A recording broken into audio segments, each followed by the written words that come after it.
Hi friends, welcome to my channel my way.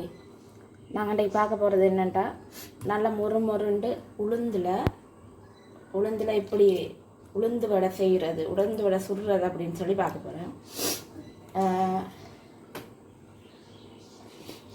இது நான் காலையிலேயே ஊற வச்சுட்டேன். ஒரு 3-4 ஹவர் ஊற வைக்கணும், தண்ணியில் ஊற வச்சுருக்கு. இப்போ இதை நல்லா 4 தண்ணியில் கழுவ வேணும். நல்லா கழுவி போட்டு அதுக்கப்புறம் என்ன செய்யணும்னு பார்ப்போம்.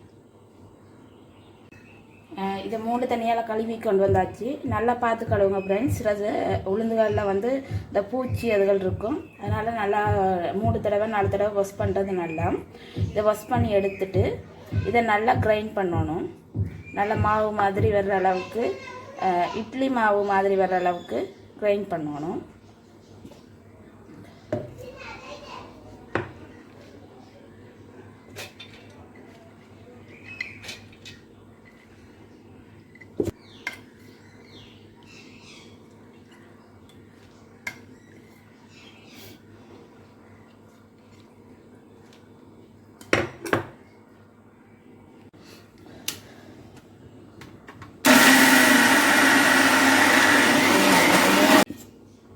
இந்த பதத்துக்கு எடுத்துக்கொள்ளுங்க.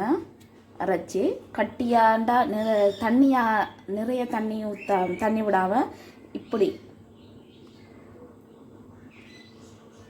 இது பதம் எப்படி பார்க்குறதுன்னு நான் உங்களுக்கு சொல்லித்தரேன்.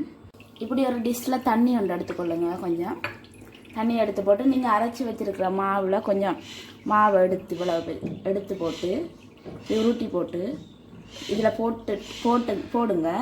போடுக்கிற தண்ணி கீழே போணுச்சுண்டா அது பதம் பிள்ளை சரியாக மேலே மிதந்ததுண்டா வடைக்கு சரியான பதம்.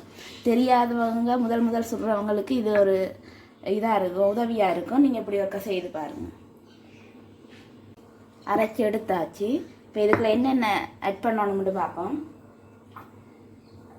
சின்னதாக வெட்டி வச்ச வெங்காயம், ஒனியன், இதை நான் சின்னதாக வெட்டி வச்சுருக்கிறேன். இப்போ அதை இதுக்குள்ளே நான் ஆட் பண்ணுறேன்.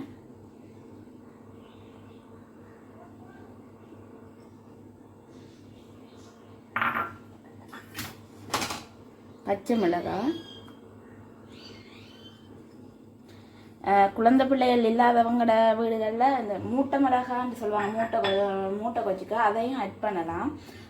அது கொஞ்சம் உரைப்பு காரமாக இருக்கும். அதுக்காக நான் எங்களோட வீட்டில் சின்ன பிள்ளை இருக்கிறதுனால நான் கொஞ்சம் பச்சை மிளகாய் ஆட் பண்ணியிருக்கேன்.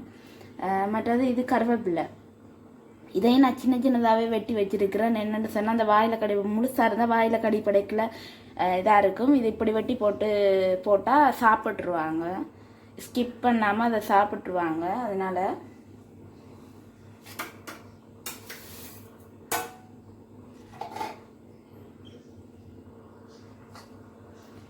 இது உப்பு, இது கல் உப்பை அரைச்சி வச்சுருக்கிறேன். இதுவும் தேவையான அளவு போட்டுக்கொள்ளுவோம். உங்களுக்கு தேவையோ அந்த அளவுக்கு போட்டுக்கொள்ளுங்க. இது இவ்வளோ 250 கிராம் உளுந்தில் செய்கிறது. நாங்கள் ஒரு 2 பேர் தான், அதனால் அதுக்கு கொஞ்சமாக செய்கிறேன். உங்களோட வீடுகளில் எத்தனை பேர் இருக்கிறாங்களோ, இது 250 கிராம் உளுந்தில் அரைச்சது தான் இவ்வளோ மாவு வந்திருக்குது. உங்களுக்கு எவ்வளோ வேணுமோ அதுக்கு ஏற்ற மாதிரி செய்து கொள்ளுங்க அளவுகளை. இப்போ இதை என்ன செய்யணும்னா நல்லா குழைக்கணும். இதை நல்லா மிக்ஸ் பண்ணணும். நல்லா மிக்ஸ் பண்ணிட்டேன்.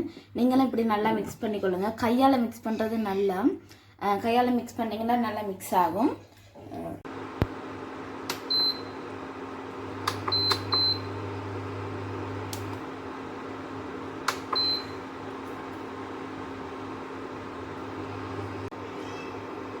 இப்படி ஒரு பாத்திரத்தை வைங்க. தேவையான அளவுக்கு எண்ணெய் விடுங்க.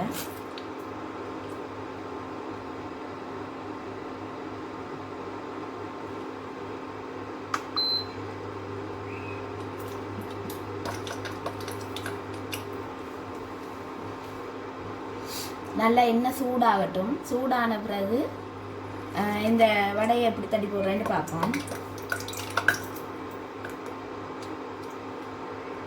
எண்ணெய் நல்லா சூடாகிட்டு இப்போ கையில் கொஞ்சம் எண்ணெய் எடுத்துக்கொள்வோம். எண்ணெய் இப்படி கையில் எண்ணெய் எடுத்து 2 கையிலையும் இப்படி பூசிக்கொண்டு ஏன்டா அந்த வடை ஒட்டாமல் இருக்கிறதுக்காக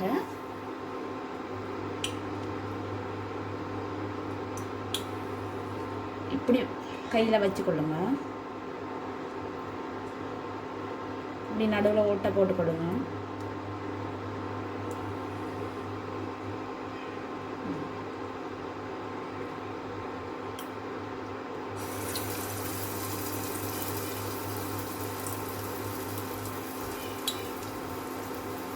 இப்படி எடுத்து இப்படியே போடுறேன்.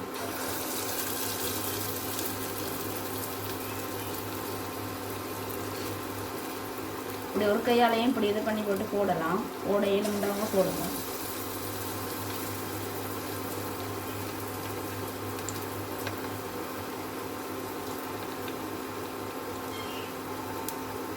சின்ன சின்ன வடைகளாக போடுங்க. ஏன்டா உள்ளுக்கு அவியாமல் இருக்கும். இந்த கடைகளில் போடுற மாதிரி பெரிய பெரிய வடைகளாக போடாமல் சின்ன சின்னதாக போட்டிங்கன்னா உள்ளுக்கு நல்லா அவியும்.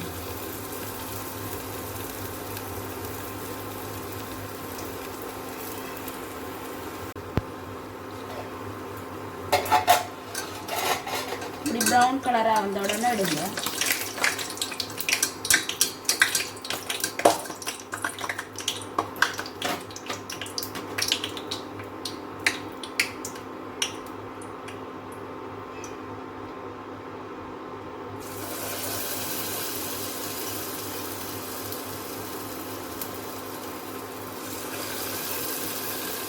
இப்படி பாத்திரத்தில் பக்கத்தில் தண்ணி வச்சுக்கொள்ளுங்க.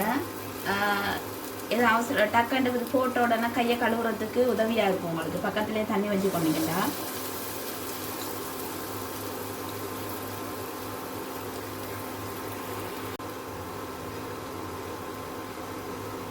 இப்படி ஓட்டக்கரண்டிகளுக்கு பதிலாக இதை பிரட்டி விட மட்டும் இதை பாவிச்சு போட்டு அடுப்புலேருந்து வடையை எடுக்க இப்படி கரண்டிகளை நீங்கள் பாவிச்சிங்கன்னா கொஞ்சம் எண்ணெய் சேவ் ஆகும். எண்ணெய் கூடுதலாக வராது. இப்படி கரண்டிகளை பாவிங்க வடையை வெளியே எடுக்கிறதுக்கு. ஃபைனலாக எங்களோட மொறு உளுந்து வடை ரெடி ஆகிட்டு, நான் இது சரஸ்வதி பூசைக்காக இன்றைக்கி நான் செய்திருக்கிறேன். அனைவருக்கும் இனிய சரஸ்வதி பூசை வாழ்த்துக்கள். நீங்களும் ஈவினிங் டைமில் கூட பிள்ளைகளுக்கு செய்து கொடுக்கலாம். இப்படி நிறைய நேரமும் போகாது. எங்களோட உளுந்து வடை எப்படி வந்திருக்குன்னு பார்ப்போம். இப்படி தான் வந்திருக்குது. நீங்களும் இதை ட்ரை பண்ணி பார்த்துட்டு உங்களுக்கு எப்படி வந்தது அப்படின்ட்டு கமெண்டில் சொல்லுங்கள். சப்ஸ்கிரைப் பண்ணாதவங்க பண்ணுங்கள், லைக் பண்ணுங்கள். தேங்க்யூ.